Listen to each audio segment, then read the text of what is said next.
ये किसी ने ठेका नहीं ले रखा कि व्यासपीठ पर कौन बैठ सकता कौन नहीं। मैं बुरा नहीं मानने वाली बात है यहाँ, मैंने कई ब्राह्मणों को मदरा पीते देखा है, मांस खाते देखा है, और कई यदुवंशियों को माला फेरते देखा है। आप यहाँ ये नहीं कह सकते कि मुझे क्या करना है और क्या नहीं करना है। आपने माला फेरते हुए लोगों को देखा है, इसका मतलब क्या है? इसका मतलब ये थोड़ी ही है कि जो भी माला फेरेगा वो कथावाचक बन जाएगा। और आप कहती हैं कि हमें मत बताओ कि हमें क्या करना है। क्यों नहीं बताएंगे? ब्राह्मण का काम ही है बताने का। ब्राह्मण नहीं बताएगा तो कौन बताएगा? आप बताएंगी। याद रखिए, भागवत का वचन है। आप भागवत कथा करती हैं, पर भागवत के बारे में आपको ज्ञान है? भागवत में ही लिखा है वर्णा नाम ब्राह्मणो गुरु, सभी वर्णों का गुरु ब्राह्मण है। तो गुरु नहीं बताएगा तो कौन बताएगा? चेला बताएगा।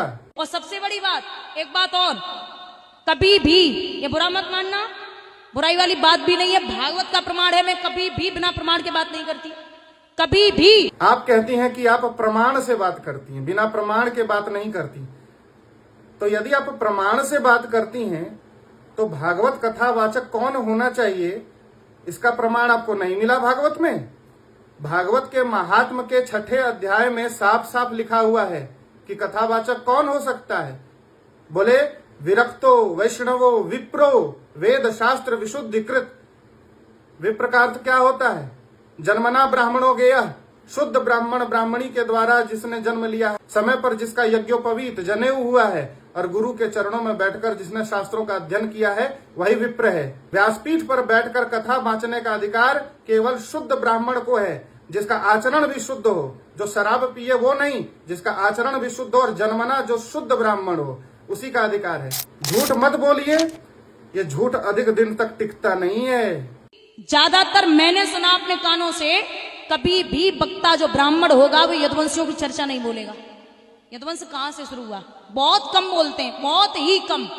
और जबकि अगर देखा जाए भगत जी, तो यदुवंशियों में आप जो भागवत उठाना, शुक्राचार्य की बिटिया थी देवयानी। शुक्राचार्य कौन है? बोलिए जरा। ब्राह्मण। शुक्राचार्य कौन है? ब्राह्मण। और यदुवंशी राजा याति कौन थे? यादव। तो ब्राह्मण की बिटिया यादवों के लिए हो गई, तो वो कौन हुए? हमारे और आपके ब्राह्मण। सोच लो कि यदुवंशी कौन हुए? ब्राह्मण के। बेटी हो गई यदुवंशियों के लिए, तो कौन हुए? मानी हो गए ना। इतना दिमाग में बिठा लेना। शुक्राचार्य ब्राह्मण थे, पर शुक्राचार्य की बेटी देवयानी को श्राप दिया गया था, जिसके कारण किसी ब्राह्मण के साथ उसका विवाह नहीं हो सकता था। इसीलिए ययाति के साथ उसका विवाह हुआ। ययाति कौन थे? ययाति क्षत्रिय थे, और क्षत्रिय राजा ययाति के साथ देवयानी जी का विवाह हुआ था। इसलिए जबरन आप कुछ भी मत बोलिए।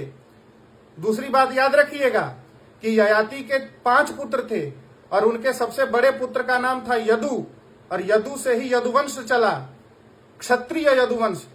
महाराज ययाति भी क्षत्रिय, उनके पुत्र यदु भी क्षत्रिय, और उसी कुल में जन्म लेने वाले वसुदेव जी और श्री कृष्ण भी क्षत्रिय।